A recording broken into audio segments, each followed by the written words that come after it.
नहीं तो પછી આ ફોન લો અને પોલીસને ફોન લગાવી દો।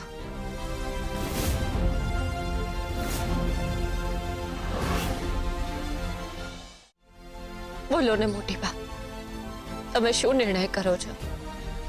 હું સાચે જ તારા મોટી બા છું?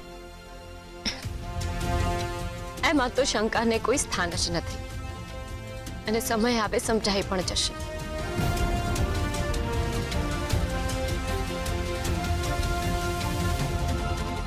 તો આપ્યો સમય તને, જા સાબિત કરીને બતાવ કે હું જ તારી મોટી બા છું।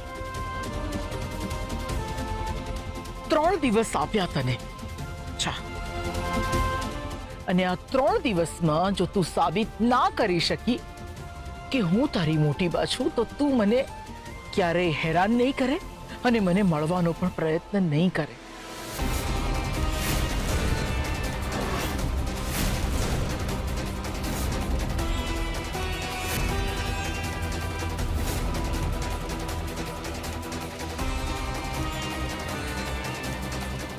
તમે એ દિવસે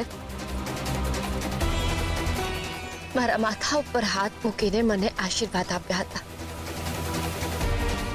તમારા એ સ્પર્શમાં જ મને મારી જીત દેખાઈ ગઈ હતી।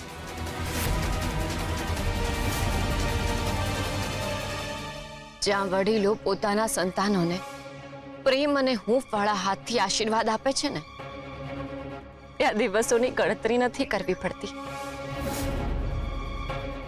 મને વિશ્વાસ છે કે એક માએ આપેલા આશીર્વાદ નિષ્ફળ નહીં જ જાય।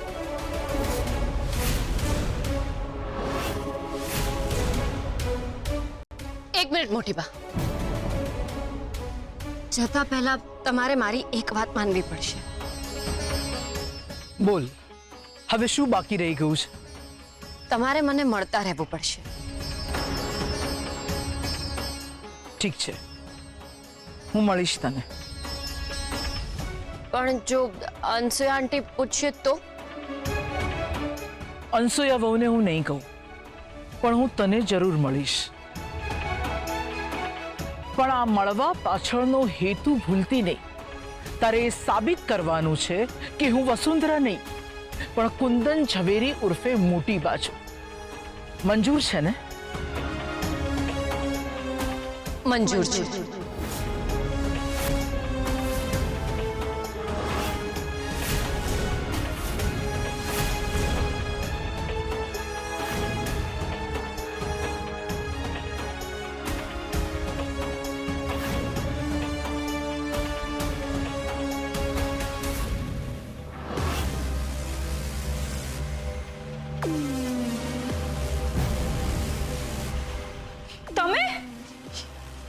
તમે અહીંયા? ઇન્દુબેન, તમે અહીંયા? અહીંયા શું કરો છો તમે? શું કરો છો અહીંયા તમે? ઇન્દુબેન, શું કરો છો તમે અહીંયા? તમે અહીંયા શું કામ આવ્યા?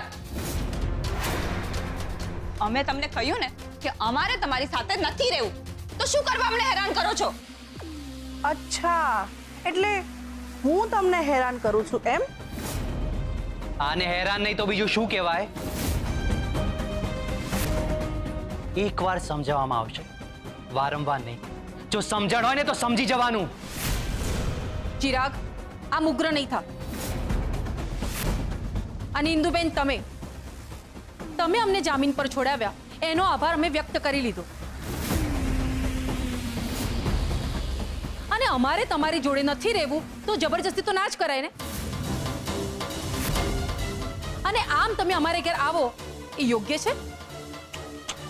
યોગ્ય અયોગ્યની વાત છોડો, પહેલા મને ઈ કહો કે તમને કોણે કહ્યું કે આ ઘર તમારું છે?